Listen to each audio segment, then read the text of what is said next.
عليكم ورمضان كريم عليكم جميعا.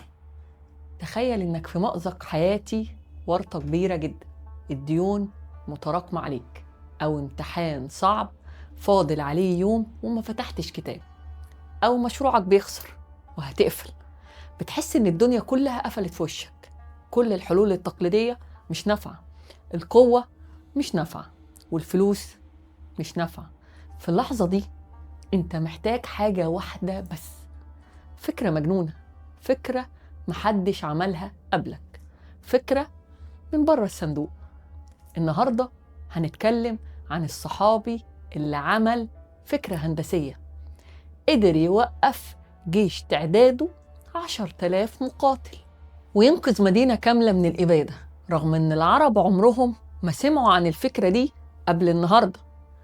معادنا مع مهندس الخندق سلمان الفارسي. فاصل وهرجع لكم تاني.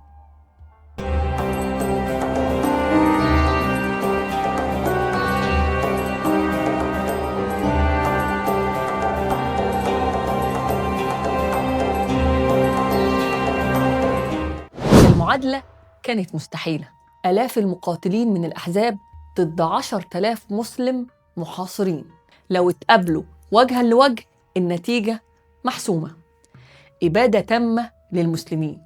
الموقف محتاج معجزة أو عقلية مختلفة تماماً عن كل الموجودين. الصحابة قاعدين في مجلس استشاري عسكري، الجو مشحون، العرب طول عمرهم متعودين على حرب الكر والفر، السيوف والخيول، المواجهة المباشرة.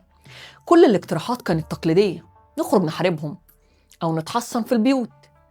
وهنا رفع إيده رجل مش من العرب، رجل بشرته مختلفة ولهجته مختلفة وتجاربه مختلفة، سلمان الفارسي.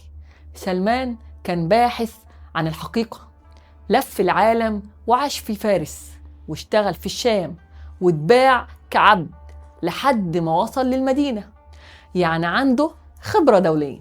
قال للنبي صلى الله عليه وسلم جملة عبقرية: يا رسول الله، إن كنا بأرض فارس إذ حوصرنا خندقنا. يعني إيه؟ يعني نحفر حفرة عملاقة وعريضة حوالين المدينة تمنع الخيول تعدي. والفكرة دي كانت بالنسبة للعرب خيال علمي، عمرهم ما شافوها ولا يعرفوها. وهنا بتظهر عظمة النبي صلى الله عليه وسلم وعظمة الإسلام في المرونة.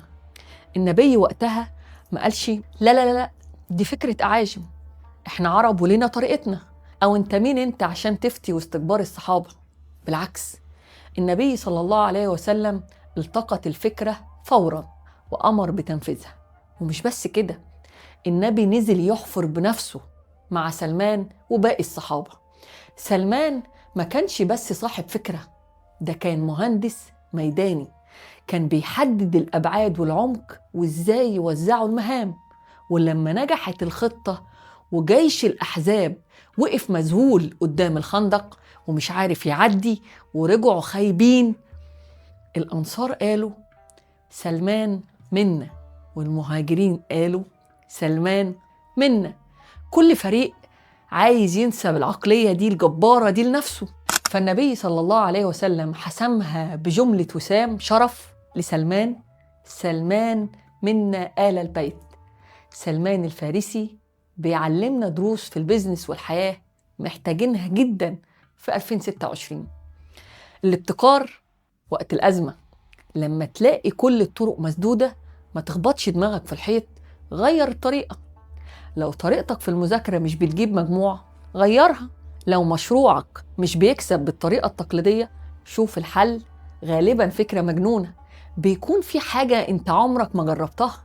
اقبل الحكمة من أي حد. سلمان كان غريب عنهم بس عنده حل. اسمع للموظف الجديد، اسمع لصاحبتك اللي شخصيتها غيرك، اسمع للجيل الأصغر منك. أحيانا الحل بيكون عند الشخص اللي انت مش متوقعه. ما تكونش زي العرب زمان اللي استغربوا الفكرة في الأول، خليك زي النبي صلى الله عليه وسلم، مرن وبتلتقط الفرصة. الخبرة بتيجي من التجربة. سلمان اتعلم الخندق في فارس ونفذه في المدينة. كل تجربة بتمر بيها في حياتك، كل شغلانة اشتغلتها، كل كتاب قريته، هو أداة هتنفعك في يوم من الأيام عشان تحفر خندق نجاتك.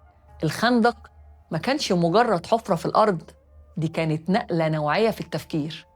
سلمان أنقذ أمة كاملة بفكرة، وإنت كمان ممكن فكرة واحدة ممكن تغير حياتك أو حياة اللي حواليك، بس محتاج تتجرأ إنك تطرحها وتنفذها.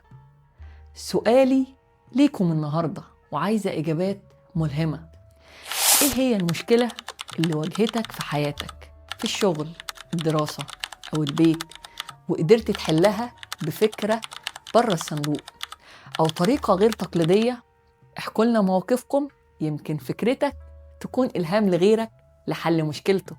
استنوني بكرة وحكاية جديدة، وحكايتهم هي حكايتنا. رمضان كريم.